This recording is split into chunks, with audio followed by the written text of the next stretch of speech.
Good morning again, friends of Riverbend United Church, for the service of worship on Sunday, August 22nd. I'm glad you found your way here from wherever you are in the world. We are an affirming congregation of the United Church, which means our welcome is full and rich and utterly inclusive, no matter what. So we're glad you're here. I'm not sure what kind of week you've had, but if you've been following the news the last few weeks, there may be some heaviness in your heart because of everything going on around us and across the world. With the forest fires raging in BC and the smoke traveling here to Alberta, we are keenly aware that we do not live in isolation. There's no such thing as a neighbor's challenge that is only a neighbor's challenge. Any challenge of anyone is our challenge and our invitation. As the Taliban moves through Afghanistan, as our own federal election heats up, as the search goes on for unmarked graves of Indigenous children, our hearts may be heavy. So we come together today to experience hope together, community together. Though separated physically, we are woven as one in the Spirit. I invite you to open your heart and take a deep breath of that Spirit that binds us, that we might together find peace and rest and response in the midst of these challenging days. Let's share in our Introit. This is the day that God has made. Today is a new chance to grow as love together.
Please join me in today's call to worship from Psalm 138.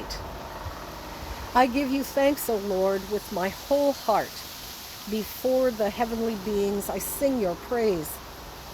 I bow down towards your holy temple and give thanks to your name for your steadfast love and your faithfulness. For you have exalted your name and your word above everything. On the day I called, you answered me. You increased my strength of soul. Let's join together in giving thanks as we sing Let All Things Now Living, led by our choir.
And today's gospel reading is from John chapter 15.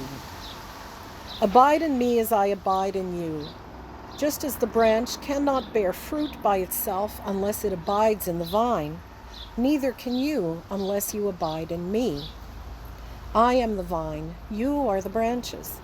Those who abide in me and I in them bear much fruit, because apart from me you can do nothing. God is glorified by this, that you bear much fruit and become my disciples. As the Father has loved me, so I have loved you. Abide in my love. If you keep my commandments, you will abide in my love, just as I have kept the commandments and abide in God's love. And please join us for Peace Like a River by Isaac and Annika.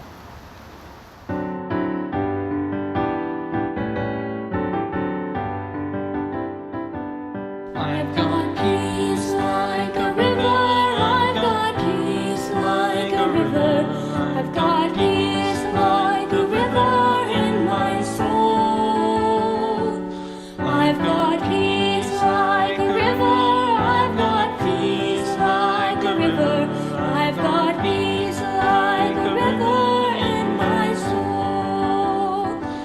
I've got joy like a fountain, I've got joy like a fountain, I've got joy like a fountain in my soul. I've got joy like a fountain, I've got joy like a fountain, I've got joy like a fountain in my soul. I've got love like an ocean, I've got love like an ocean, I've got love like an ocean in my soul. I've got love like an ocean, I've got love like an ocean, I've got love like an ocean in my soul.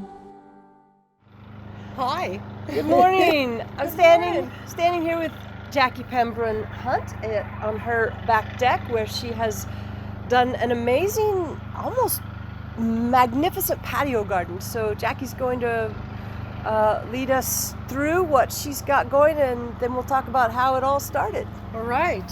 So this beautiful little tower is what Terry built for me last year after I got tired of things flopping on the ground. And last year was a stunning failure with zucchinis, but this year I went floral. So these are heritage sweet peas from seed, and then some regular sweet peas, as you can see, that didn't do anywhere near as well. But From seed. from seed in this my winter. the kitchen overtaking seed project. That Okay. one. I think you have photos of that. You'll I show do. us, right? I do.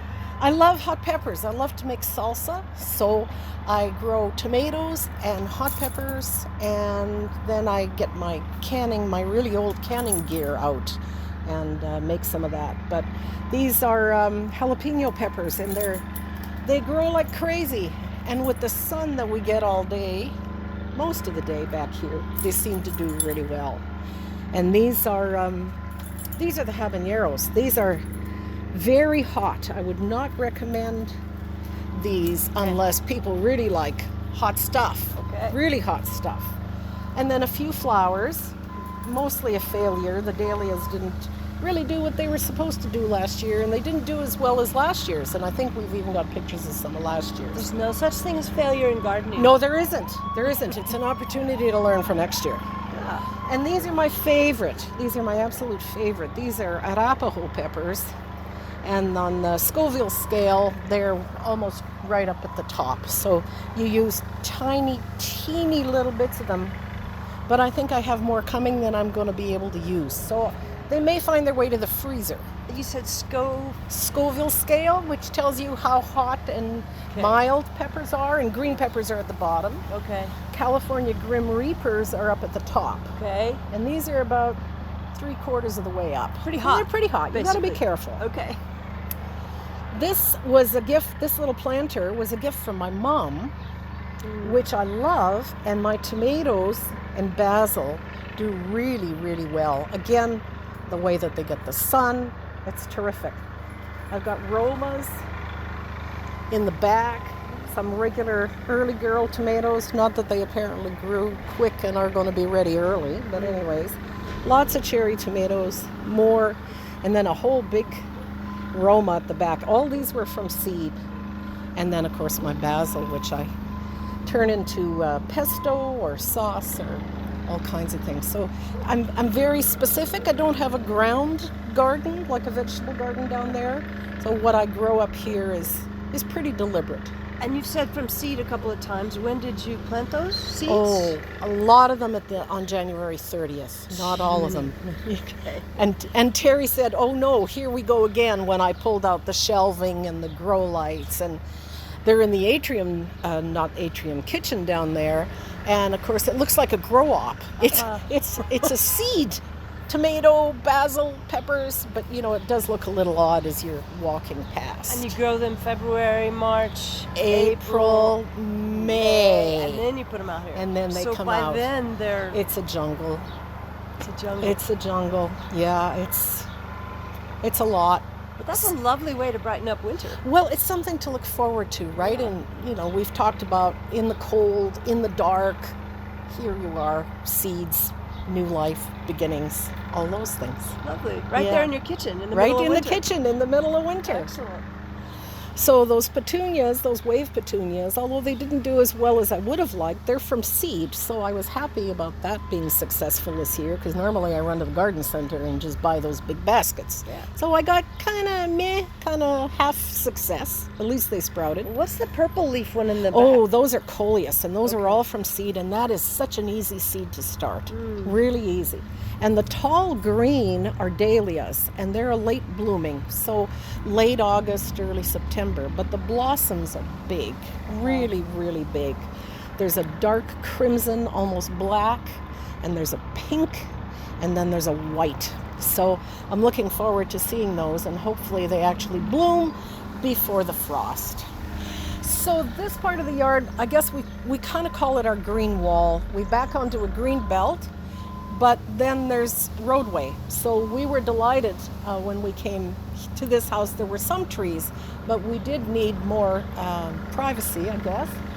And we planted these columnar aspen when we first got here, and that's a number of years later now. But when we first planted them, they were just the height of this deck railing. Wow. So they've grown to be very tall, absolutely beautiful. We love the sound of the wind through the leaves, and it helps with privacy. It really helps with keeping things nice and, like I said, green wall. And they're probably beautiful in the fall. Oh, they're just gorgeous in the fall. And then our apple trees, which produced not last year because of the weather last year, but this year it looks like we're probably going to have 500, 700 apples. That's a lot of picking. It's a lot of picking and a lot of processing and Yeah. a lot of apple pies, which, probably isn't maybe the best idea. Oh, but, that's lovely though. but they're beautiful and we're happy to have them. Fruit of the earth. Yep, absolutely. And just in case you haven't seen enough peppers, there's more here, but these are Thai chili peppers. And the interesting thing about them is they grow upright on the stalk. The other ones you might have noticed are all growing down like lots of them do. They're doing well here. They got planted at about the same time as the other ones, but I think next year I'm going to start them even a little bit earlier so we can enjoy them earlier in the summer. My morning glory this year didn't do anywhere near as well as last year. I don't know if you remember, but last year I also started them in January, and they ended up taking over the living room. So I was determined not to start them as early this year, but then I started them too late. So I need to find that happy medium in there somewhere, sometime between January 30th and March 30th. But anyways, mint, tons and tons of mint. Mint is invasive, and if you put it in a garden, it'll just take over everything, crowd out everything. But in a little planter like this, they work great. And then just for fun, a few flowers, some lobelias, and then the oregano, which clearly is already gone to seed, but that's okay. We'll pick some anyways. And this one, I really have absolutely no idea what it is. It doesn't seem to be edible. I think it was a plant. I know I started it from seed, but I don't even remember what it is anymore. And this white pot is from my grandma. So it's probably 50 or 60 years old, my French-Canadian grandma. And I thought it was quite fitting to grow English lavender in my grandma's pot. Nice. I thought there was some, funny, make me smile every time I look at it. So that's it. That's been my adventures this year. Thank you. So Jackie, I know that you start the seeds early in winter. You told us that. What exactly what is that? What do you do? So the mechanics of it are a huge couple of sets of tiered shelving that I stick in the kitchen, and I attach a whole bunch of grow lights to it. And I start with, I've tried a bunch of things over the years, and surprisingly enough, what works the best are the little red solo cups for seeds. Because you can punch holes in the bottom, they get good water, they're big enough, the plant can get to a reasonably good size. But I do start them early. I start them most of the time at the end of January. Mm-hmm. So it's pretty dark and it's pretty dull and black, cold outside. And I love the process of, oh look, there's a new baby. Mm-hmm. And you watch over time, I don't know, more than 100. Hi, I said baby and you noticed. More than 100 plants. So that's a lot of opportunities to be excited about the signs of new life. And then it's about maintaining it and making sure that you're watering right, that they're not getting a fungus or they're not getting root rot or, all of the things that I've learned can happen over time with all these seedlings. So by about March, as long as they're all doing pretty good, then I have a hope of enough to actually be able to put out in the garden by mostly May, not too much earlier than that, because I've made that mistake before and they've died. So that's a long process, a lot of work. What inspires you to do that? Why do you love doing that? Oh, I get such fulfillment. I really do. It helps get me through, the cold, dark winter months, especially lately when we haven't been able to run away to anywhere warm in February like we've done some years. So that whole process of watching life come from little seeds, mostly they're pretty tiny, and that whole process of watching something spring forward, all the possibilities of what could be, all the hope, all the optimism, the growth, the failure, because that's part of the process, is all in that seed. So to go back to the seed, to me the seed is the miracle, because everything is possible, right? Everything is possible from a seed. Success, failure, hope, optimism, but that's just like people, right? That's just exactly like people, like a baby. Everything is, the possibilities are endless. Okay, it's going to be a human being. It's not going to be a pepper, but the possibilities, but the possibilities are endless for hope and optimism and growth and the direction that people take in their lives. And I love that. To me, that's the miracle. To me, that's the faith. That's what ties it back to core beliefs about God and future and optimism. All of those pieces. And gardens, for me, are optimism. The belief that, yep, maybe not everything works out 100%. And that's kind of life anyways, isn't it? Maybe not everything works out 100%. But something wonderful is going to come. And sometimes we don't even know what that is. Sometimes I planted a seed that I thought was this, and it turns out it was that. But that's okay too.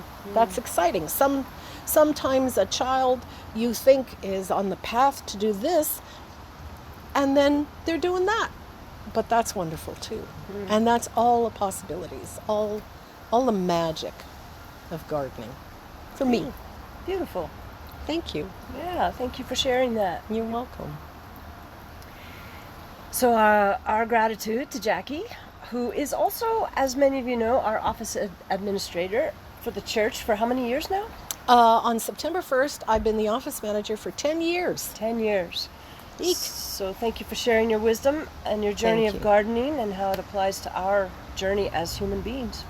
Thank you. Yeah. It was a pleasure. Thanks.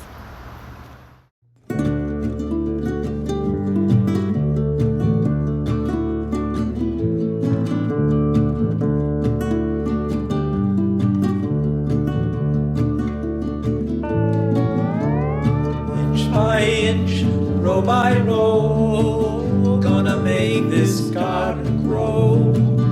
All it takes is a rake and a hoe and a piece of fertile ground.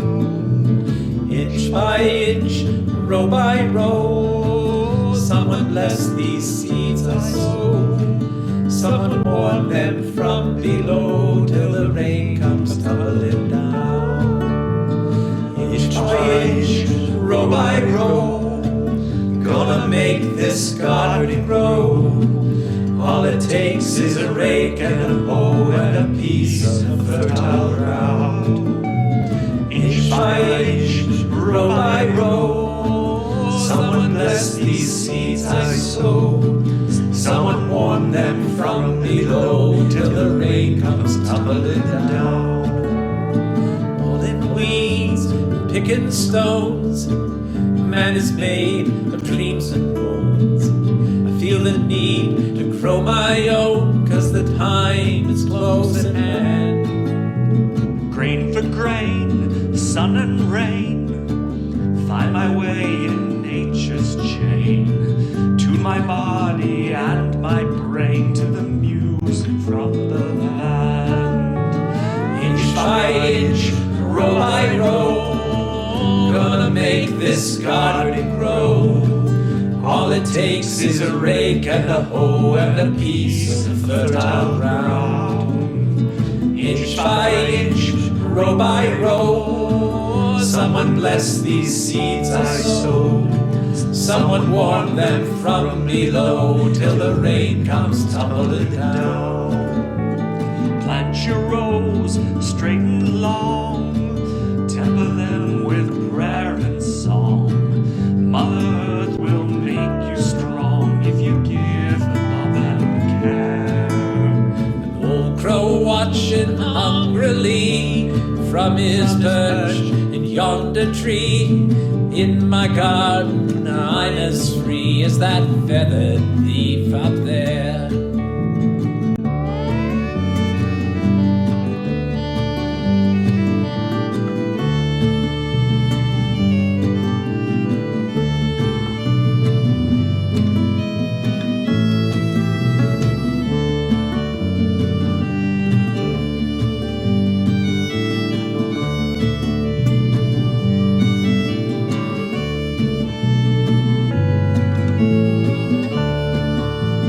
Inch by inch, row by row, gonna make this garden grow.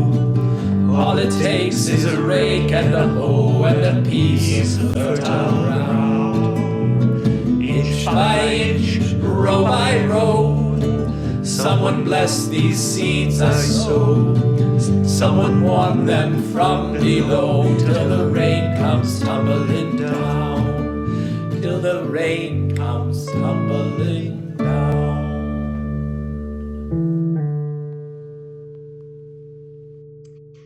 Thank you to Ray and Diane Harlech for sharing with us in Faces of Faith this morning. We've been doing that through the summer, starting with our board members. So Ray is on our board and Diane is his spouse. So I'll just ask you two to introduce yourselves and tell us your connection to Riverbend. How did you come to this church and what kinds of things do you enjoy doing with and for the church? Sure. Thank you, Valerie, for this opportunity. So I am Diane Horlak, and being part of United Church has been something that has been in my life for all of it. My parents, Frank and Marion Graves, were very involved in the United Church. And I remember it's 24 years since we moved into the Riverbend area. And I remember my parents came to visit us in the early days of us moving into Riverbend. And I said to Mom and Dad, would they come with me? There's a United Church down the street. Let's go check it out. And of course, they were willing to do that. And so we walked in and, you know, Bill Cantillon was the minister at the time. And my mom and Bill had gone to general council together at one opportunity. And the next person we saw was Ron Holgate, and he knew my dad from our Grand Prairie days. And then the third person we saw that Sunday was Tom Sawyer. And both my parents had worked with Tom for many years in the construction of the new church in High Prairie. So with that kind of meeting, we immediately felt at home at Riverbend.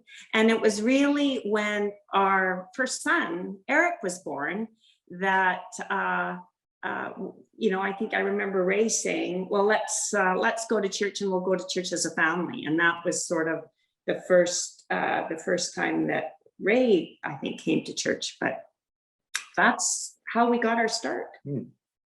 Yeah, well, I'm Diane's husband, Ray Harlach. I am currently on the board as the church treasurer.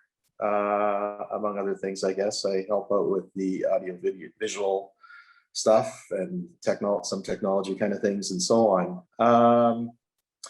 And I guess, first of all, I'm not originally from the United Church. I grew up with church very much as a part of our Sunday lives anyway, in a Russell Greek Orthodox church out in the country.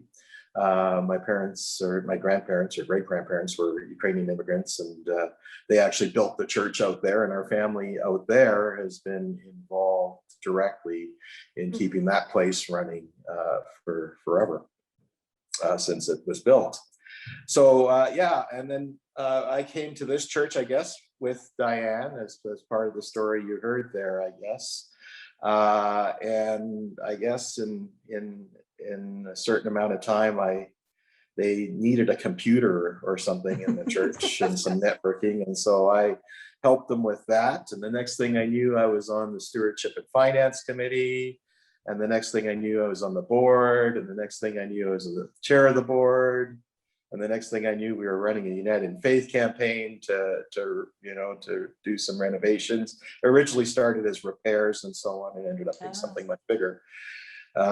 So yeah, and then I took a bit of leave from the board. It was quite a busy time at that time, and then I was called back to be your treasurer at a point in time in the last while. And then as COVID struck around the same time or shortly thereafter, we got into doing some of this online services and so on, which I helped out with as well.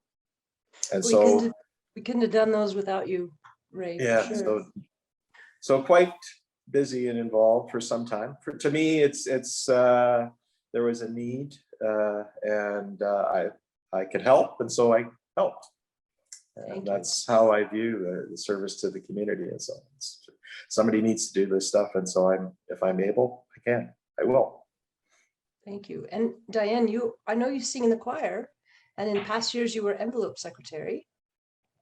Yeah, so I was the envelope steward, well, for many years when my kids were little, until I just returned to work 5 years ago. Various board jobs when I was at home with my kids. I was a member at large. I was on M&P. Which is ministry and personnel. Yeah, ministry and personnel, did a few of those things. And, more recently involved in the turkey team and the spirit group when it was a little bit more active. I was involved in that.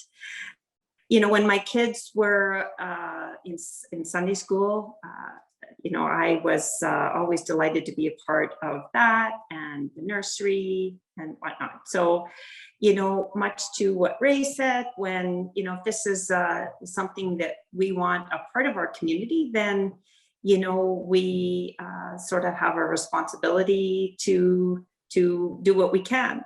And I think, in a sense, that's what Ray has done, following in his forefathers' footsteps, and I have done to a certain extent, following in my parents' footsteps, that always very involved. And that's the way you feel a part of things, being a part of the turkey team. That's how, my good friends at the church, those relationships were formed. So that's really, if I'm going to be involved in an institution, I want to feel part of it. I want to feel at home then. And more recently, the choir is something that I was involved in. Music has always been a very important part of my church experience. I remember my mom coming home from a Presbyterian meeting with Ron Klusmeyer's first LP, right? So he's been a major influencer in my church life. And when we have the leadership of Paula Roberts, how lucky are we? So just to have be a part of that, it's just such an honor. So that's something I very much enjoyed. Yeah, beautiful. And you're going to love our new accompanist, just as we loved Andrew in the past, but Sherry Steele is going to be amazing for us. So both of you, I'm hearing threads, similar streams of community, service, belonging, and connection. I'm hearing a lot of connection. Are those the things that kind of keep you motivated to continue being involved and serve? Because you both serve the church in so many different ways and give a lot of your time, energy, resources of your lives. What is it that really motivates you to do that? I would think that's absolutely it. It's the one opportunity when I just think of when we were raising our two boys, is that we could be a part of a multi-generational community. And, Doreen Jenkins, for example, has known Eric since he was in a bucket seat. I met her first at Balmoral Curling Club, and then got to know her at the church.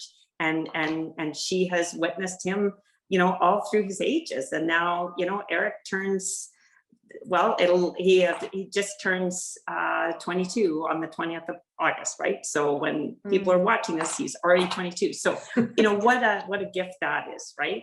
And, they have witnessed Adam being baptized and then celebrated with him when he graduated from high school. So that is of interest to me. And then conversely, I'm seeing people grow in front of me, and people that you see at church on Sunday, you see them at Safeway Sunday afternoon, right? And that kind of that kind of connection in a big city is very important to me. I grew up in a little wee town. We're both fairly rural people, so that kind of connection is super important to me. So it's a way to really establish that. Yeah, and to me, it very much is community. Church to me is just community. Yeah, as I said, my great grandparents built a church, and as much as it's about following religion and a religion and so on. To me, it was more about just community, people getting together. What I remember most about church back then was just the Sunday dinners at the church hall kind of thing. And, as a kid, just running around with your friends and seeing people. And so back in the farm, it was a much different thing. That was kind of the one outing a week, quite often.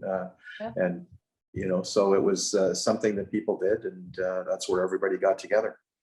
And so, as I said, it's all about serving community. It's all about being in community. It's all about being with people and getting to know people and network, in a grander scale. You can say networking and getting to know people all around.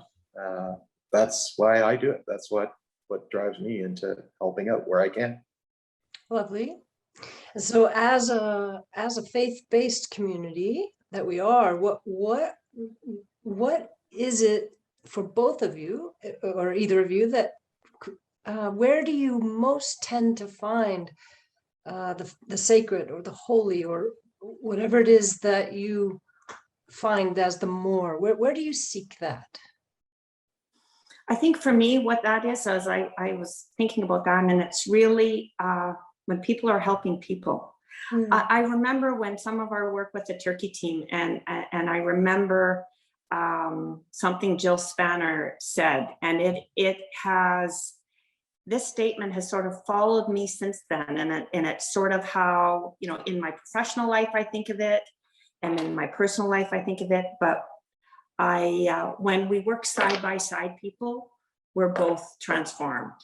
So I think of that when I can provide help in my professional life, when I can provide help in my community, when I can provide help in my church. When we are working side by side, we both are transformed. So it's been, and it's the right thing to do, so that is where I witness the sacred and feel that my spirit is, that I witness the sacred. Yeah, to me, the spirit is generated in community. It's I kind of reject the notion of God and the spirit as an entity, which seems to be forced or seems to where religion seems to take us. I see it a bit differently in the sense that I think it is generated just by the people in the community, and I do think that the spirit of community can do great things, and great things can happen. Miracles can happen, all kinds of things. It really is generated from the people there. So that to me, you can say you find sacred. I don't think I necessarily am seeking the sacred, but you find it, and you find it in those places where you're getting away from the rat race, where we are now, going out to the country and hanging out at a church picnic. It's to me, the spirit exists wherever you find it. What I'll also say, though, is this brings to mind is, and that's just through my parents' experience, I think, that I've seen it, is I remember when my mom was ill, and we had just, I had accompanied my dad to the hospital. She was in the emergency, and weren't sure what was troubling my mom. And, the chaplain stopped in and said, is everyone okay here? And so my dad said, who are you? And he introduced himself as a chaplain. And he just said, please pray for us. And with he immediately, we all had hands. My mom, put up her hands. And I will never forget this, that there was a feeling of calm that just came over my mom, came over my dad. And it was a moment that I thought, okay, this is why we do what we do, is in a moment there you will get great relief from knowing that there is a spirit there. So that memory has sort of also is why we wanted to just give back to what we could. Is there's a time that you just maybe don't know, but that place of belonging provides great comfort. Beautiful. Thank you both. Any final words? Well, I'm looking forward to seeing everyone again, right? It's been a while. It's going to be interesting. My weekly routine is different, so it's going to be see how it fits in. But I can't wait to get my dad back and to have him enjoy church as he's used to having it. But we look forward to seeing everyone, and I hope everyone is doing well and enjoy the last few weeks of summer. Yeah, I too am looking forward to more normalcy, if you will, and just being able to get out more and being able to see people again more freely. All right. Well, see you both soon. Thank you very much for talking to us during your time away and off. We appreciate that. And thanks for sharing with us as well. See you soon. Thank you, Valerie. Thank you, Valerie. Bye.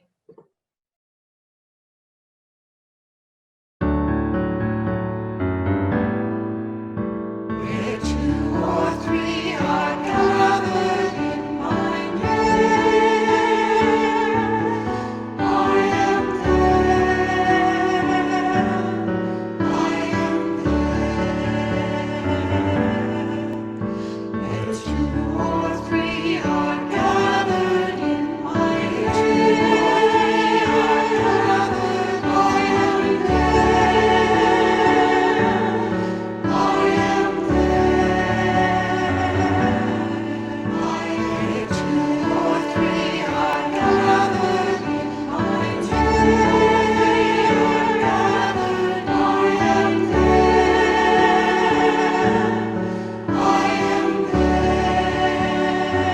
I am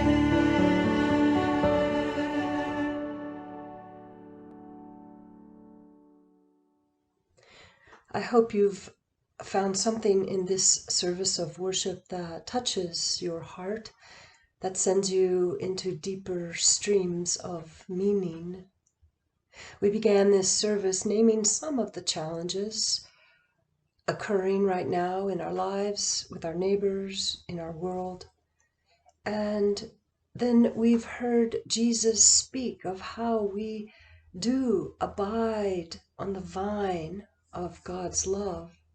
And we've heard Jackie Pembroke Hunt speak of the hope that lies embedded in the tiniest seeds, even in the midst of winter. And we've heard the Harlachs, Ray and Diane, speak of how the Spirit moves through community when we come together and serve together and be together. So I hope in your life, you too find the hope in a tiny seed and the Spirit moving through connection. And I hope through the challenges that we are all facing, that we might let them be an invitation to us to expand our perspective and deepen as we abide in the love of God, a branch on the vine. Thank you to everyone who's helped make this service possible. Of course, Jackie and the Harlachs, as well as all of our musicians, and Nathan Hodder, who is our video editor and recorder. And if you missed the choir hymn service last Sunday, I encourage you to go back and take a look at that, August 15th. The choir members did a fantastic job sharing with us what they find meaningful in the hymns and some of their favorite hymns. That's one of the beauties that has come out of this COVID situation, that if you miss church, you can always go back and catch it again. Let's go out with the words of the prophet Micah. What is it that God requires of us? To do justice, to love kindness, and to walk ever so humbly with our God. Go in peace, friends, abiding as a branch on the vine of God's love. Amen. And let's let our choir send us out with the prayer of dedication, a traditional musical benediction for Riverbend United Church.